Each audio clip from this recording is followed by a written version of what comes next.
Alberta Premier Danielle Smith is breaking a key promise she used to get elected just last year, announcing her province's fiscal reality means she must delay a promised personal income tax cut. Smith is arguing Alberta needs to reduce reliance on yo-yoing natural resource prices, but that's not necessarily a new message. No Alberta leader, however, has been able to deliver on it before. So what's at stake for the Premier now? Let's bring in the front bench. Former BC Premier Christy Clark is with us. She's now a senior advisor with Bennett Jones.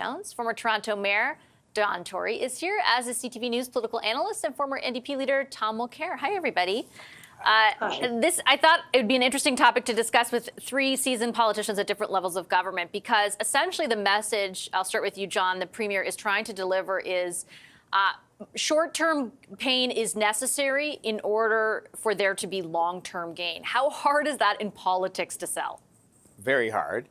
But having said that, I think people are in a mood right now. You know, I'm not normally her biggest fan. I'm not sure she lies awake nights worrying about that when she talks about sexuality or about gender issues or is posing with Tucker Carlson. But I think she's bang on what she said today, and I think she can get through what she did. Because I think if you think about households in Alberta and right across the country, most of them are not planning any new big spending programs. They're maybe doing what she can do at best, which is to sort of maybe spend a little bit more if they have it. Most of them are not planning on giving up any of their revenues they have to finance their lifestyle. And I just think that all the governments, she's led the way. I think as far as I know, no one else in the country has kind of said, we're going to make do with more or less what we have. No cuts, but a smaller increase in spending and postponing something that she would very much, I'm sure, like to do for a while on the tax cut side. And the only thing I wish that she had done today as well was to issue a clarion call to the other premiers and to the Prime Minister to sit down. And she was talking about the Heritage Fund in 2050. We should be talking about the economy in 2050, because right now we are on a slow decline. It's not that noticeable necessarily to people, but we're on a slow decline in terms of investment and innovation and productivity. And it has to be reversed, or we're going to be a much poorer country, and we'll be worried about a lot more than what she talked about today.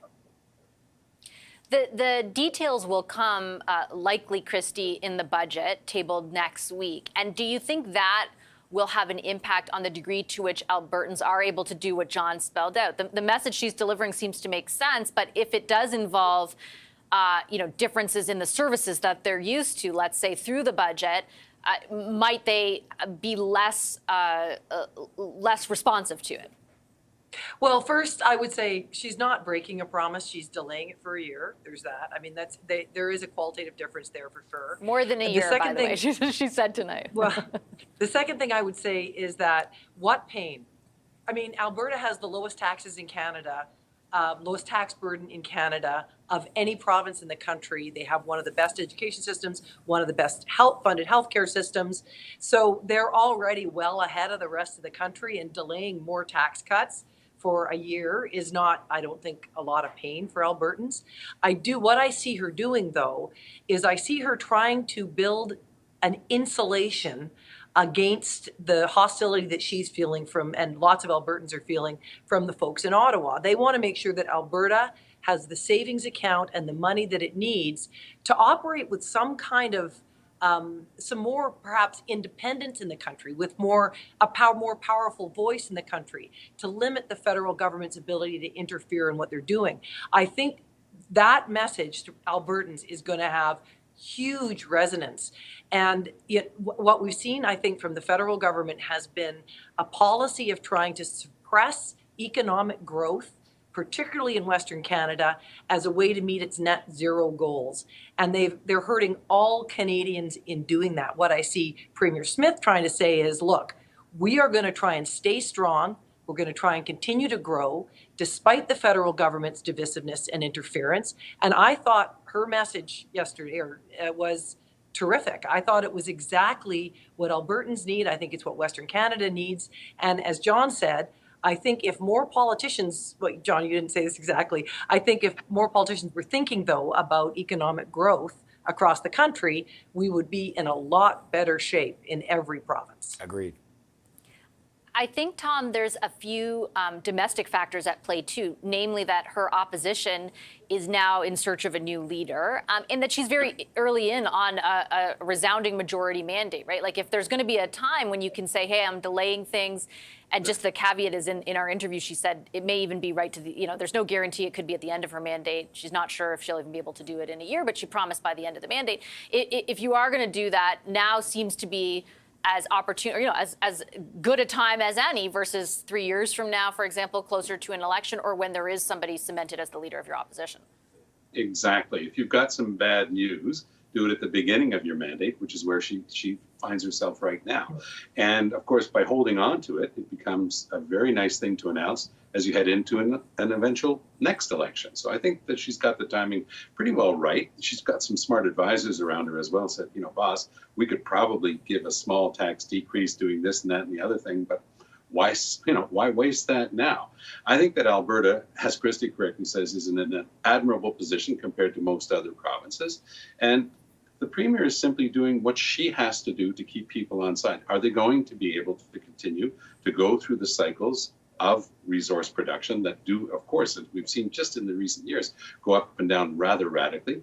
Is she going to pull off what nobody else has been able to do, bring other industries and other ways of creating wealth into Alberta? I think that they've got a good basis for doing that. Their growth has been very, very strong, and indeed their demographic growth has been strong. So those are all factors in her favor, but I think she's just being wise. Putting this off doesn't really cost her anything right now. She better get that tax decrease there before the next election, and I have every reason to believe she'll be able to do just that.